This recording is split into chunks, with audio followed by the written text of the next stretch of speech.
you, Governor. Election integrity is now law in the state of Texas.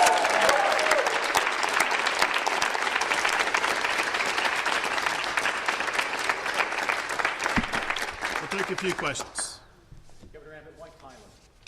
Well, we're in Tyler because the lead advocate for this from the very beginning has been Brian Hughes. If you watch Senator Brian Hughes talk on television, talk to the media, talk to the Senate, talk to the House, talk to me about it, he carried a heavy load in getting this across the finish line. And so in his district is the right place to sign SB 1 into law in Texas. All right.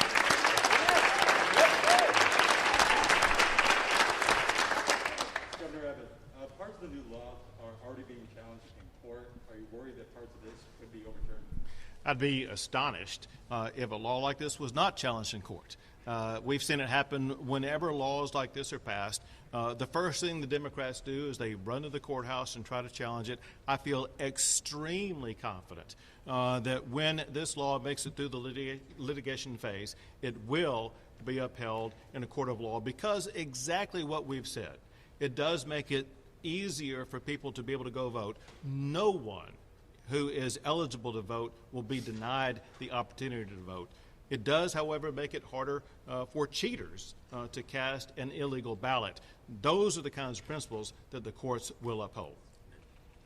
Governor, all eyes have been on Texas for several months now on this. Now that this is law, what do you expect to happen as far as other states possibly following suit? And there's others, Florida and Georgia, that have. But does this open the door, and do you think it will? Well, listen, Texas obviously is a national leader as it concerns the laws that we pass and other states follow.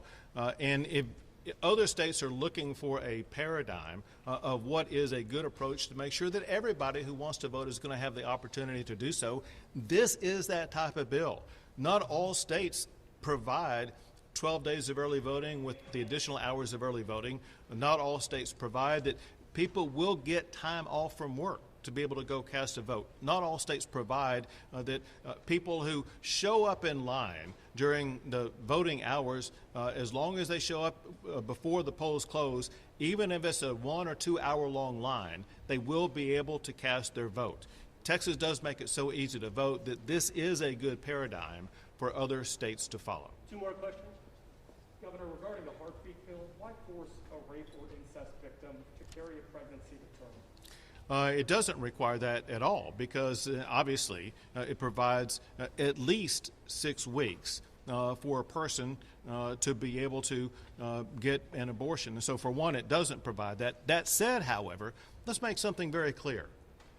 Rape is a crime, and Texas will work tirelessly to make sure that we eliminate all rapists from the streets of Texas by aggressively going out and arresting them and prosecuting them and getting them off the streets. So goal number 1 in the state of Texas is to eliminate rape so that no woman, no person will be a victim of rape. But in addition to that, we do want to make sure that we provide support for those who are victims of rape. And we have organizations that we as a state support, that others support, to make sure that anybody who's victimized that will get the support they need. Are you planning to increase support for those moms once those babies are delivered? Absolutely. Last question. Governor Abbott, I want to talk about masks in schools. One of the largest districts in East Texas, Lufkin, is enacting a mask mandate for staff and students today. Superintendent Lynn Torres said last week that she wished the state would have given them more help with this in making a decision and more of a backing. Do you think you've done enough for schools to help them keep the doors open and keep their students and their staff safe? We think that the approach to schools is the right approach because it ensures that the ultimate decision maker for a child who goes to school actually is not a school, it's a parent.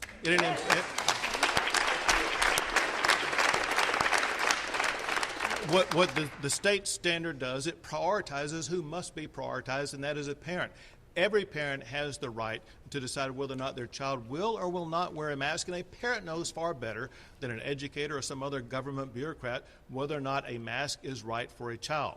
Another thing that we've seen is a hodgepodge of different rulings from different jurisdictions across the state of Texas. There are some school districts that are adamant against having mask mandates, while at the same time there are other school districts that want to impose mask mandates. And that is exactly why it is appropriate for the Texas Supreme Court to decide this issue so that we don't have a patchwork decision-making process across the state of Texas. Instead, we have uniformity coming from the governor of the state of Texas. Thank you.